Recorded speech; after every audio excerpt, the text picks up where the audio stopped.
We are so grateful this morning that Lisa has offered to share with us some of her, maybe something that she's gone through over the past year, or just an encouragement for us to go through this Christmas season. So Lisa, nice to have you in. Good morning, everyone. This is very uncomfortable. Let's start by praying. Heavenly Father, Lord, I thank you for today, even though I am up here and I am nervous at the moment, but Lord, to speak through me, because I have nothing to say, Lord. And I pray that I would say something that is right for someone that is looking for the right words this morning, Lord, because I know what it's like to be searching and searching for those answers and not finding any answers. And I pray, Lord, that this morning that you might speak through me and answer their questions. Thank you for the day. Thank you for the snow. It's moisture. It's what we need at this time of year, and it's not minus 50. So thank you, Lord, and I pray you'll be with each one of us as the day finishes. In Jesus' name I pray, amen. All right. So some of you asked, I must have been practicing for a while, but literally I had nothing yesterday afternoon. I had prayed and prayed and prayed all week, 2 weeks, nothing came. God does that to me. So I'm just going to tell you what I have been reading through myself, and hopefully that will spark something in you. Also, God does this to me quite a bit because when I was speaking on YouTube, how many of you have actually seen it? So if I had known that it was going to be recorded, I would have put some eyebrows on. I had no idea that I was going to be taped that day. So, Michael's aunt and uncle came from Pennsylvania, and he was flying home, but she was staying. So they were there for supper so he could stay overnight and leave in the morning. And lo and behold, God does the strangest things to me. I could not shut up at supper, literally. Like I totally controlled the whole supper conversation, and I kept thinking in my head, shut up, Lisa, shut up. But I couldn't. I could not shut up. It kept coming out of me and coming out of me. And then Michael's Uncle Ken has a ministry for their church that they run. He is a pastor. And he's like, Lisa, I'm going to record you. I'm like, oh, all right, fine. And so I never even thought of my people seeing it. I thought, yeah, it's just going to go to his church. Those people don't know me. Good, we're all good. So anyways, so that's how the video came about. He wanted me to do more because I had over 1,000 views, and he never gets that on his site. And I said, I'm terribly sorry, but I'm a one-show pony. I said, God gave that to me, and that was that. I have nothing else for you. So anyway, here we go. I've always wondered about the word sanctification and what it has to do with spiritual growth. The word in Greek is related to the word holy. It's not just that when we all go to heaven we die. The gospel is the offer of life in God's kingdom right here, right now. So I am very heaven-oriented, and I do enjoy life here, as you guys probably know. I am not a Debbie Downer. I'm a very up person. And I am also a very visual person. And so I want to tell you ladies who have recently lost your husbands that I have been watching you, and I am very amazed by you. You have been handling yourselves amazingly. Where I come from, Russian people don't handle death well. They are kind of like the Bible, where they mourn, and they mourn very loudly, and they mourn very long. So I am not that kind of person. I am very excited when I have heard that someone that has died finally, it's what we're all working towards, is it not? This is why we're here, to go up there. So yes, it's awful for us that are left here, but they are finally in God's presence, which is what I am totally looking for. God's plan is that His image in us, which is marred by the fall, should be restored to all its beauty and glory. Human life should and will be as God intended. Is it God's job to do this, or do we need to do this? Leviticus 11:44 says, I am the Lord your God. Consecrate, and for me these words always send me off. I spend more time in my dictionary trying to figure out what the heck they're trying to say, and then I can't put the sentence together because you've got so many meanings in your mind. So it says, I am the Lord your God, consecrate. And consecrate means to make or declare something sacred. And sacred means to connect to God. So make yourselves connected to God, because I, the Lord, am holy. See, I don't know why they couldn't have just said that in the first place, right? Paul has some very important things to say in his letter to the church of Philippi about spiritual growth. This is what he says. Philippians 2:12-13. Therefore, my dear friends, as you have always obeyed, not only in my presence, but now much more in my absence, continue to work out your salvation with fear and trembling. For it is God who works in you to will and to act in order to fulfill His good purpose. Paul says we need to work out our salvation, but it is also God who works in you. So you're not doing this on your own. Spiritual growth is empowered by God. It's impossible without Him. In verse 12, he says, work out your salvation with fear and trembling. He doesn't mean to work out your own salvation with a sense of nervous anxiety, not knowing whether or not it's going to be good enough for God. It's a phase that could mean a humble attitude of dependence.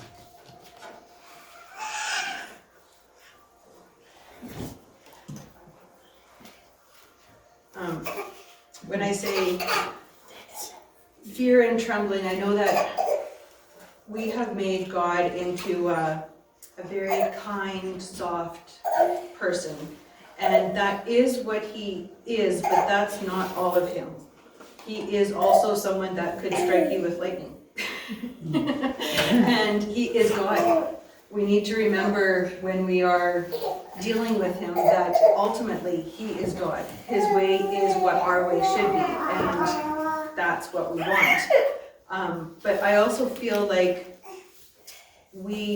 He is our Holy Father, and many of us have said, oh, you know, when someone doesn't have the right kind of dad or whatever, He takes over for us. So in my mind, it is totally a child-father relationship. So when something is happening to you, you can get mad at God.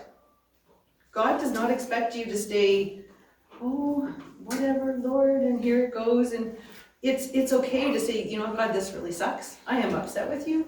I am not liking this at all. And why are you not helping me? But we have to go into that to get mad, but then we always have to come back out. It's very dangerous to get stuck in that bottom part where you're mad at God and you can't see a way out. So always remember that it's okay to say to God. You can say to Him whatever you want. Imagine standing in front of Him as your dad. And what would you say to Him if you were saying something to your dad? I'm upset with you. Even though we're scared to say that to our dads. Except for me. I did tell my dad once he was at our house in Martinsville, and I said, Dad, look up. And he looked up and I said, this is my roof.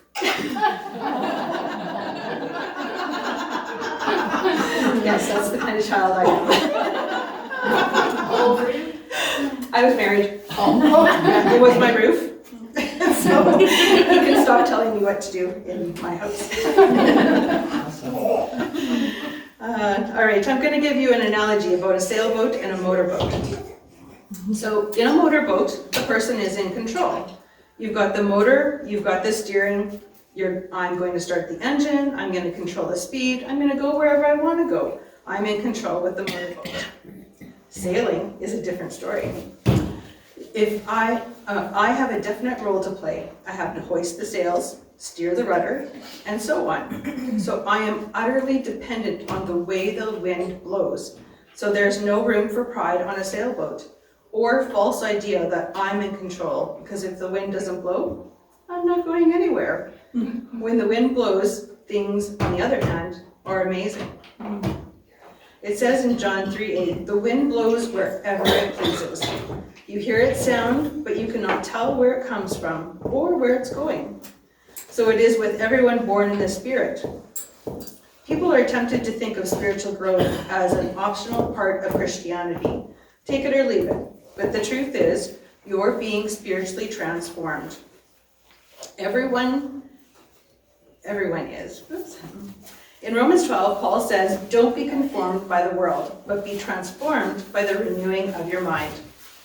Paul says, if you're not being transformed by the renewing power of God, then you're being conformed, shaped, or by the forces opposed to God that work in this world. And that is a scary thought. You know, the world is so much more black and white than we want to admit it is. It is either you are following the Lord and making a conscious effort to be on God's side, and if you're not, there's the other side.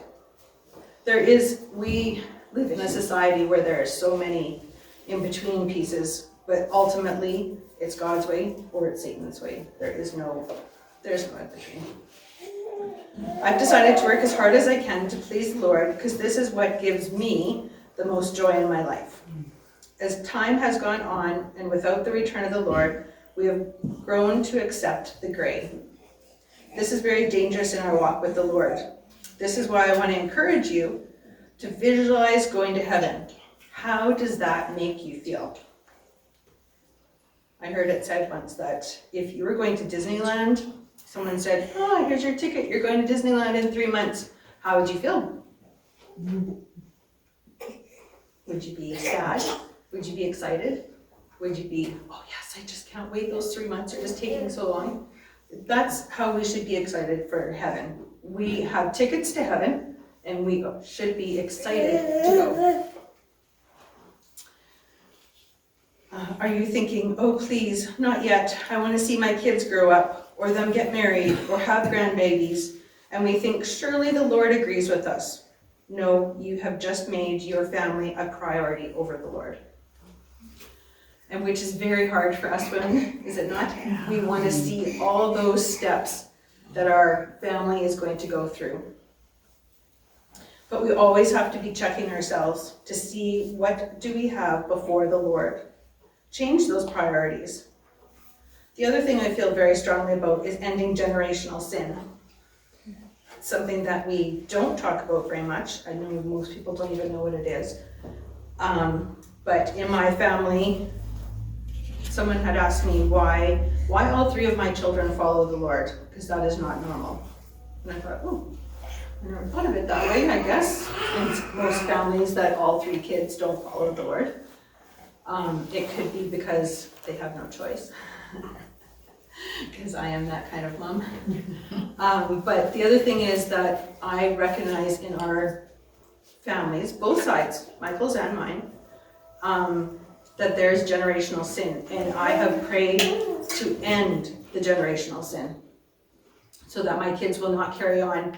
And as Rebecca and OJ have gotten married, I've given them the book to cut the generational sin that has come from whatever I didn't cut with her and from his family, because ultimately there is sin and it gets passed down from generation to generation. So that needs to be cut. Does anybody have any questions? No, you're all good. So 1 Thessalonians 4:3 says, it is God that should be sanctified, which means set apart and declared holy. Hebrews 12:14 says, make every effort to live in peace with everyone and to be holy, for without holiness, no one will see the Lord. That makes me think about the book of Noah, Noah 6:5. The Lord saw how great the wickedness of the human race had become on the earth, and every inclination, which is natural tendency or urge, of thoughts of the human heart was only evil all the time. Can just think, see, I spend a lot of time thinking while I'm doing dishes or while I'm doing, what would it be like to think evil nonstop? To think evil nonstop.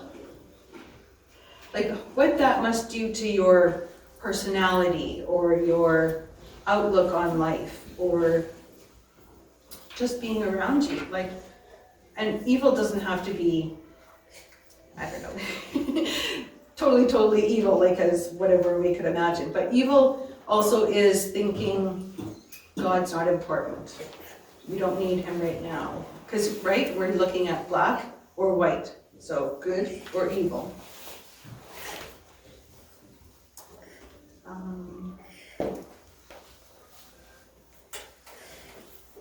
It says in Hebrews 12:14, make every effort to live in peace with everyone and to be holy. Without holiness, no one sees the Lord. In Romans 12:2, it says, do not conform to the pattern of this world, but be transformed by the renewing of your mind. Then you will be able to test and approve what God's will is and what his good and pleasing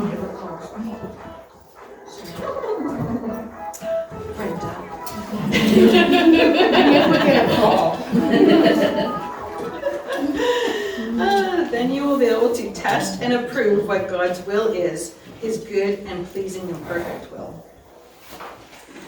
It makes me think, how do we test? It says, then you'll be able to test and approve what God's will is. So, in the beginning, before they started writing the Bible, there was no Bible.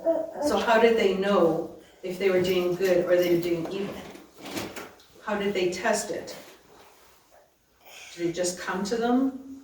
Or did they feel it in their hearts? I don't know, I've wondered it. How does that make them? Like, everybody doesn't have a Bible, and some people are just living their thing.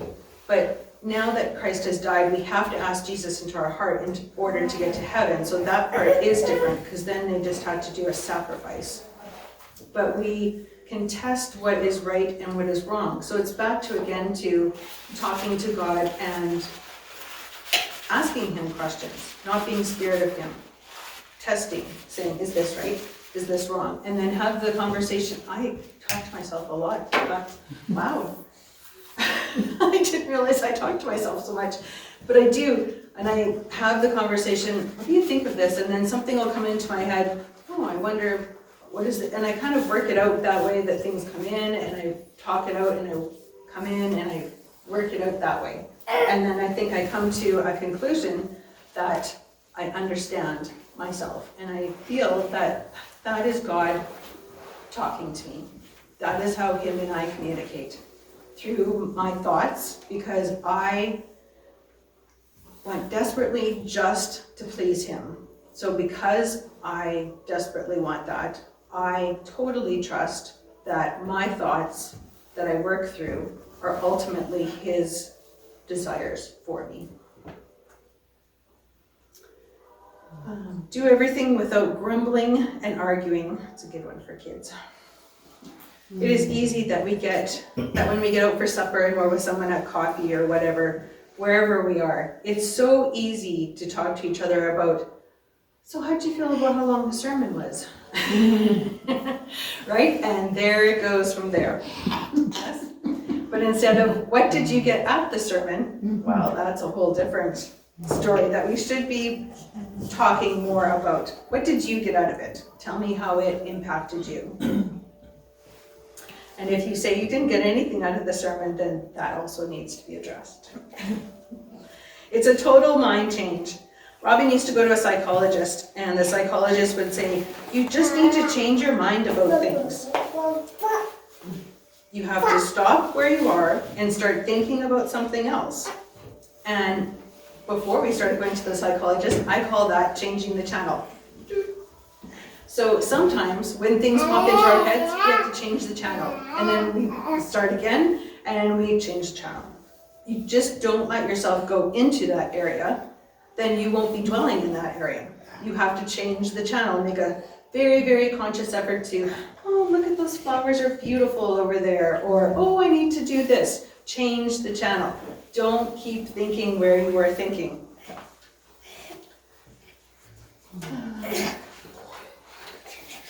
Surround yourself with things and friends that are good, holy, and true.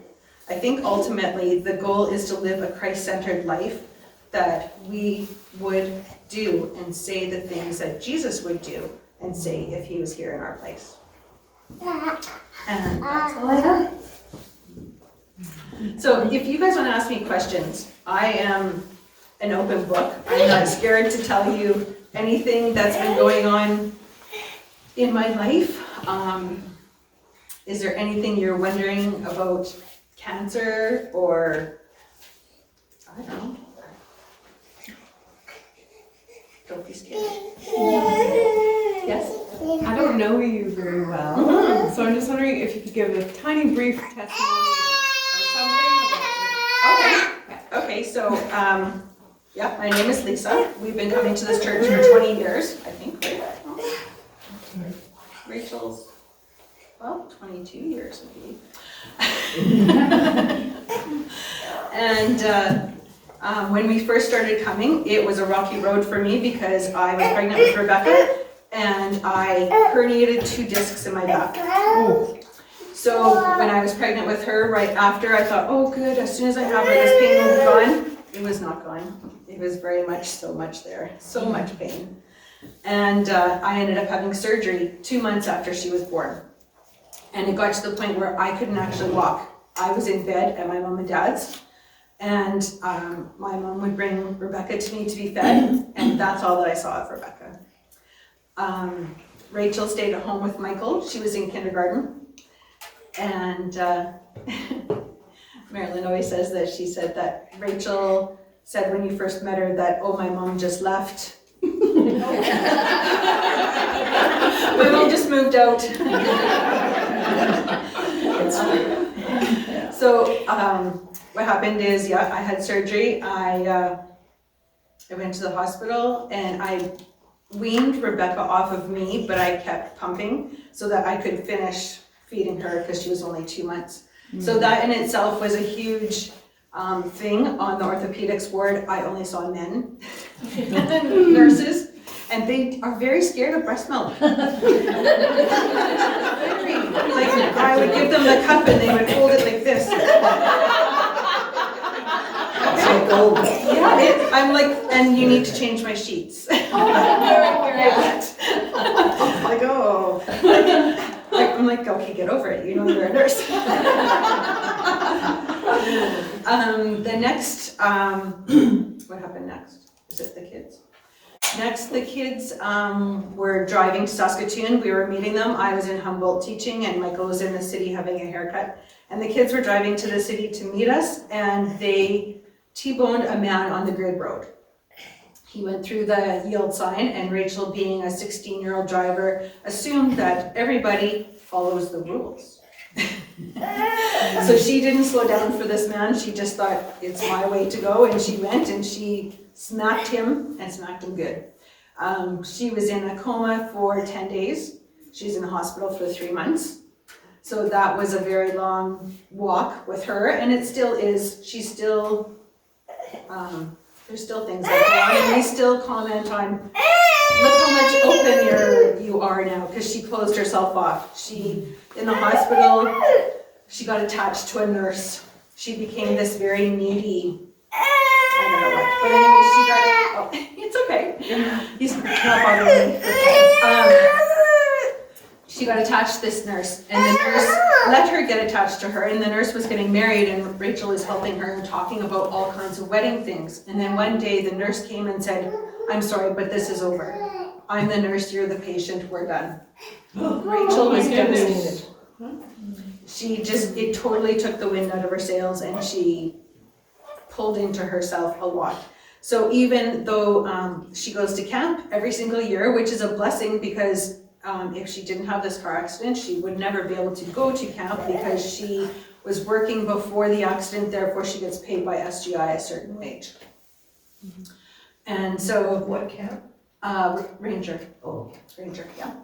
And so this year was her 7th year of going, and she said, I finally feel like I'm part of the team. And I said, honey, is that because you finally have let yourself be part of the team, or you are actually finally part of the team? Because I know that they have told me that you have always been part of the team. So it's just now that you're letting yourself be part of the team. So that for her is a huge continual thing. She is much more happy to be sitting at home in her house. She has a condo. She's happy to be at home with her dog doing her thing. She doesn't need to go out, she doesn't want to go out, nothing. Rebecca broke her collarbone, and she didn't see anything that happened because she was in the back seat. Robin, who was in grade 3 at the time, saw everything. She was in the front. She should have never been in the front. She was way too small, and luckily she had her seat far back that the airbag just came and bumped her glasses. Otherwise she would have been, I probably even had Robin. So, but Robin took care of Rachel. Rachel right away was unconscious. She used her coat to try to stop the bleeding, to try to wake her up, all that kind of stuff. So Robin is much more mental. She is very, very in her head. She is very, she's 2 years behind mentally because of that trauma. So even she recognizes it. We were having a talk last night. She's like, even though I'm 19, I'm still 17. She says, I see it in my friends that how they act, and I don't act that way. I'm still little. So she sees it in herself, and she knows that that's happening. So she's trying to work with it, but it pops out quite a bit. So, and then now this last year, I have breast cancer. So, yeah, that's been an interesting ride. I've learned a lot of things that I never knew about breast cancer. It is my fault. I knew that I had those lumps for a long time, and I just ignored them. I am that kind of person. But what? Was the pain? No, it didn't hurt. I just had a lump. Is it because I had it that you went and got checked out? Maybe, but I don't know. It just felt like it was time. I'm like, yeah, it's just time that this lump gets checked out. And yeah, it was cancer, and I did all the steps. I did the chemo. They've asked me to do radiation, and I said, no, thank you. Radiation, there is not good evidence about radiation. Even the oncologist said, I would ask you to really do your homework on radiation. It's the difference between having a CT scan and it's like a microwave, or being put in front of the sun for many, many times. That's the different amount of radiation that you get. So, and now they're finding out that many people do have other cancers because of the radiation. Oh. So I said, no, thank you, which to many people, I find cancer is a scare, right? It's like, oh, get it off me now. I don't care what you have to do, just get that off me. And I will do whatever you want me to do. And they go through without thinking or contemplating. Unfortunately, it is a business. Yeah.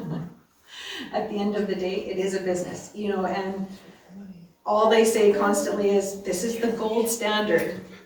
The gold standard of care. I'm like, that is such a stupid word to say to me. I'm not interested in it being the highest amount of care. I want to know that it's the care that works.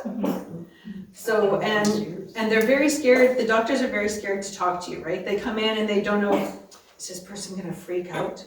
Is this person gonna be calm? And so they talk in kind of a monotone to feel you out. And I said to my doctor, okay, you need to stop. I said, I need to know who you are. And he's like, oh. I said, do you have a wife? Yes. he said, I have a wife, and he told me about her, and I said, do you have kids? Yeah, I have kids. I said, so now that I know this about you, that you are a normal human being. And I usually say things just to make them laugh because they need to relax as well as I do. But I said, so now what is the care for your wife? I am sitting here as your wife. What is the care that you're giving your wife? He's like, okay, this is what I recommend. And I heartily do recommend this for her. So that's how I approach things. Chemo was an interesting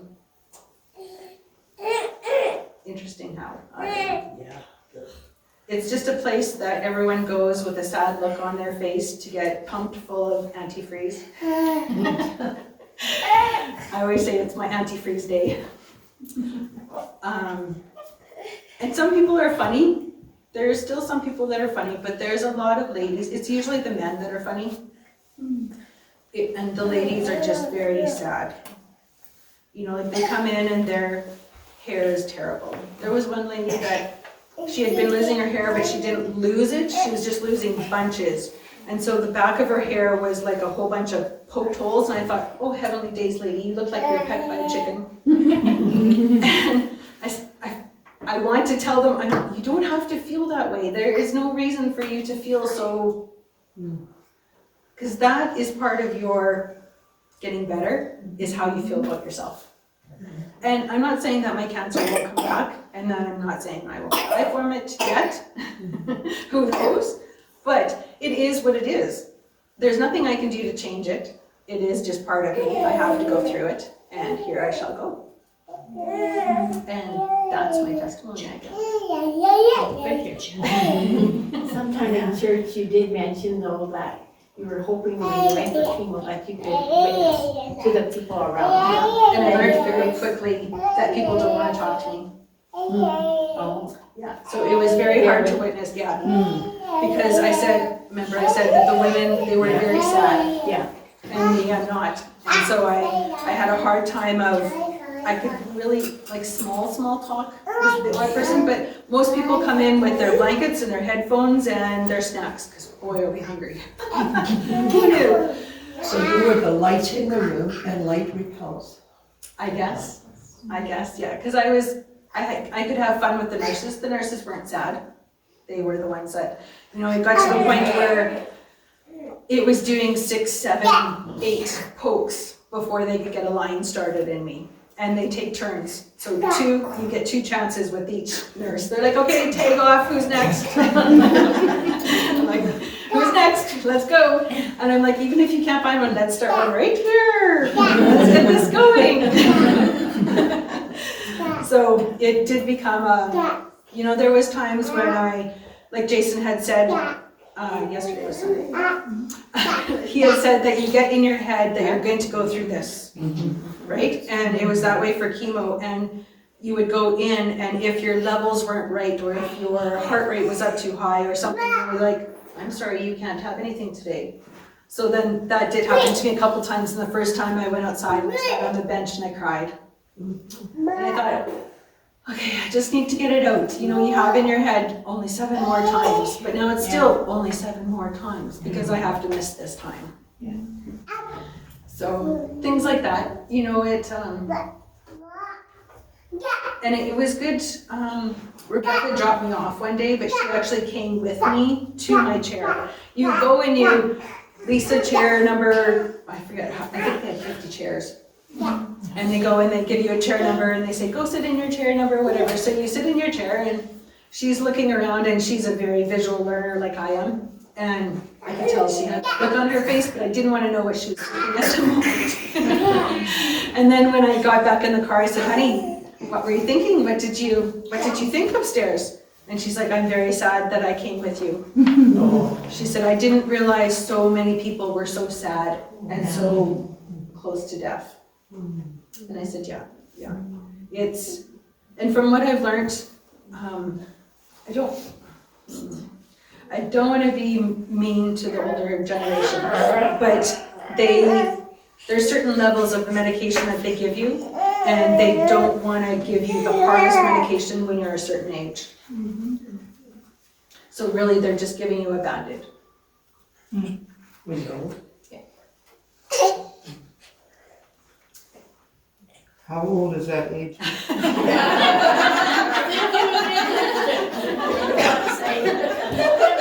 How old is that?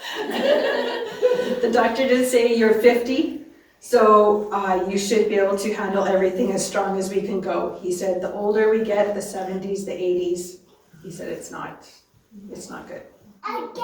Okay, why isn't it good? Because they can't give you the strongest medication in your heart and your organs. Because your body's deteriorating already. Yeah. Shouldn't It's not the Yeah, sorry. You know, like, I don't know why they can't just tell us more things. I guess because they don't want to hurt your feelings, or they want to give you hope that, oh, this can help. And maybe it will help for a couple of years, but it will not cure it. The other thing that I learned, I don't know if everybody else knows, maybe I was the only one that didn't, but your first cancer is the cancer that you die of. So even though it comes back and you have lung cancer or you have liver cancer, you still died of breast cancer. Hold on, my It's a primary. gynecologist told me women don't die of breast cancer anymore. Yeah, that's what they write down. You still died of breast cancer, even though it came somewhere else. They won't say you died. So in other words, she lied to me. She was uninformed. Thank you. A doctor has never done that before. You die from the liver or the kidney cancer, but they don't call it kidney cancer, they call it breast cancer. Even though your breast is not there. Well, hold on. If you get breast cancer and then die of liver cancer, You still died of breast cancer because they call it by the first cancer that you had. But the That's what they primary, write on the medical form. they call it the primary. So in the, you're still dead.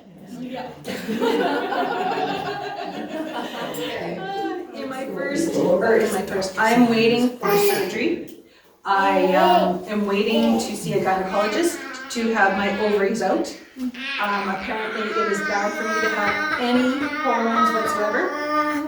So hormones will increase my chance of having cancer again, but them saying increase my chance of having cancer again is said a lot in different areas. It's said that in chemo, it's said that in radiation, and now they're saying it again. So they just kind of tuck that, oh, this might help, this might help. So it's just another added on, how many times would you like to try to keep your cancer down? So I'm waiting to have that out. I'm on the top of the waiting list, and I have been for almost 2 months now. And I still have not gotten an appointment. So if you want to pray that I get in for that real soon, that would be great. I am taking a medication that is not fun. Carol knows because we've done it. Carol Bradley knows, she's been on it too. I have nasty hot flashes. Like, our house is set at 64 at night. I sleep without anything most nights. Hot, like hot could be. The other thing is that, about me, when I had Rachel, I almost died because my uterus does not close when I have kids. It stays open. The doctor didn't realize, and he had left because he was busy. 2 hours later, they got me up and I exploded. There was so much blood everywhere because I had just been bleeding for 2 hours inside, and then when I stood up, it came out. So I was very sick when I had Rachel, and going home, and then about 4 months later, I started babysitting someone. And I got to the point where I could have picked up that baby and thrown it out the window, or through the window. And so it scared me, because I thought, oh my goodness, could you imagine if Rachel was somewhere and they felt that way about Rachel? So I told them right away, I said, I'm just not able to babysit any longer, it's done. And I went to the doctor and he put me on depression medicine. So I have been on that since I had Rachel. That was Rachel's gift. Just kidding. So my new menopause medicine and my depression medicine work against each other. So the depression medicine doesn't let the menopause medicine work properly. So I'm not being hormoned down enough. So I need that surgery. Next is reconstruction. You say that, what was it? Reconstruction. Reconstruction. Oh, okay. Sorry if I talk too quiet, or you tell me. So the option that I have decided to go is not the option that Carol has. She did something different. The option that I have decided to do is they take the whole panel of your stomach and they make a whole new chest. And then they close you up. They just move it up. Yeah. So you can turn it. Tummy tuck at the same time. Yeah, yeah. So did you have both breasts removed? No, I only had one removed, but I would like this side reduced. After having none, I'm like, these are annoying. It is so much better with none. You can just wear any t-shirt, you know, and I gotta put on, got my stuffing all in, because I can't be lopsided, and my bra doesn't want to stay up, and oh my goodness. So cute. So, next is reconstruction. My husband says it looks like a knee. So if you want to look at your knee, that's what your new chest looks like. Because there is no end. There's no nipple, there's no, it's just rounded. You have to get that tattooed on. Yes, so I made the tattoos after, so we'll see. I feel like this will be painful. No, it's not painful because there's no feeling. There's no feeling? There's no feeling. Oh. How could there not be feeling? They took the nerves out when they took the Oh. chest wall. Feeling is all done there. Both sides. Wow. So, Lisa, talk about how when you first learned, you weren't gonna do any treatments. yes, because again, I am that kind of person. You were ready to go. I decided that I would try everything I could not to do chemo because I don't 100% believe chemo works. I think it's a lot of drugs that they give you to suppress everything. Like if it was just working on my cancer, that's one thing, but it was going to ruin everything of me. So it ruins my liver, it ruins my brain, it ruins my everything. And so I wanted to try something instead. And I said, do I have the time to do this? And she's like, I guess. I wouldn't leave it for forever, but go ahead. And I decided to do marijuana. Now, I am not a drug person. And this, I do not know why people do this for fun. This is not a fun thing. Not at all. This is not fun. I was up to, I know most of you won't understand, but it was 1 gram 3 times a day, which is a lot. I had to work my way up. I did little bits by little bits by little bits to work up. Apparently, the gram is where it starts to work. So I was seeing a reduction in my scans when I was going, that it was actually working, but I got tired of waiting. And I'm like, okay, I can't do this forever. I had done it for 5 months. And I thought, life needs to go on. So here we go, do the chemo, do the cutoff, do whatever you need to do. Even before that though, you were ready to go and be in heaven. I was, yeah. They had to talk you into staying here on earth. Rebecca's like, I need my mom at the wedding. She's like, I don't know what you're thinking, but this is not done. I'm like, oh, darn. I wish it was done. But, no, I'm always ready to go, but I forget about the people that need me and how they are feeling about everything. I was talking to the kids on the weekend, I'm like, give me something, I have nothing to say. I'm like, talk to me about what you went through. And they're like, never, ever, ever again do drugs.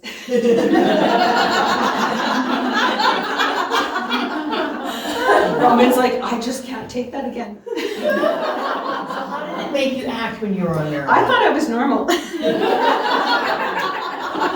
But apparently I was anything but normal. I was very much like a kid that I'm very looking at this, looking at that. Like when you took me shopping, I was just all over. So they had to kind of rein me in, and Yeah. You also slept a lot. I did. I slept a lot because I was also on extreme high amounts of melatonin. So I was taking 120 milligrams of melatonin a day. Wow, what's normal? 5. Oh, So was that what the doctor, or not? That's what my research had Right. said, that melatonin changes your sugar supply into a keto supply, and Right. that starves the cancer. So, and lo and behold, our lovely Canada that we live in tops us off at 10 milligrams. So you can't buy anything higher than a 10 milligram pill. So I had to buy that many and take that many a day. Wow, Whereas in the States, you can buy one pill that takes. Yeah. So I did sleep a lot. I enjoyed those sleeps. yeah. But taking the marijuana was not a fun thing. It was once you're used to it, your body gets used to it, and it's not quite a trip every time that you take it, but each level that you go up, I would take usually about 3 gravel so that I could sleep through it. What happens is that everything seems to become awake and tingly, and it works around. So like your cheek, you can feel it in your cheek, and then you can feel it in your eye, and then your forehead. It just becomes kind of tingly, and you can feel something. It doesn't hurt, and then it works all the way around, and then it works into your nose, and then it works into your throat, which is a very interesting feeling. It's like you're being choked. And then it goes into your chest, and then you can't move. I would lay myself, I'm like, okay, I have my drink, my pills, my everything on the night table, and I'm going to sleep on this side. Okay, am I comfortable? Good, okay, because I won't be moving for 4 hours. Because moving is like a whole nother trip. It makes you very dizzy, very sick to your stomach. So I knew, and very heavy. It would take a lot for me to lift even my arm or my hand. So I knew I was going to be laying on that side for a while. So don't take drugs. would the ointment do the same thing, like the oil that they use? The oil is a different, it depends how much you're taking, of course, right? I was trying to work up to a heavy. I still use the oil because I have a lot of pain left. My joints are, I'm gonna have to go to the doctor. See, there's that thing It's from again, your current case. that I wait really, really long till something. I'm like, I don't know what I'm like. Nope, not even word. Kind of like Carol M's, because your knee is broken. I use the stairs one at a time. I don't have the muscle ability to lift me up the stairs.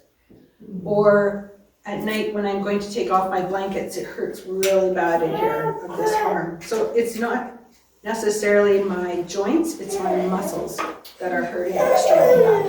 And that's the chemo that's caused that, or? I don't know if it's the chemo or the hormone thing or whatever it is, but it's, I must have a high pain tolerance because I don't take anything. I don't take Advil or anything. But it's getting to the point where I'm like, I have to take something. Something's gonna have to be taken. So like to even get out of the car, or it's a lot.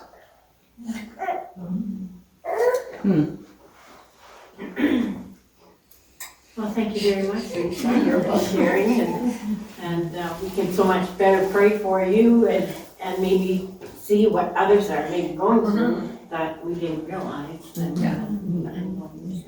Yeah, don't be scared of it. Just do your due diligence, read what you can online, figure it out. And you don't have to be, there's wigs, I don't know. You're usually, Shirley's been surprised by my hair when I showed up for pizza with, I actually drove to church yesterday morning, got all the way to the highway, and I'm like, oh, hair. I thought you were so cute anyway, so it just kept coming. So is your hair growing back? My hair is growing back. It's kind of like Shirley Rosenfeld's color, and it's about this long. And my neck hair is coming back. My husband says I look like a werewolf. It's just so normal. When you don't want it. When good thing about chemo is that you have no hair, so I was bathing suit ready all summer.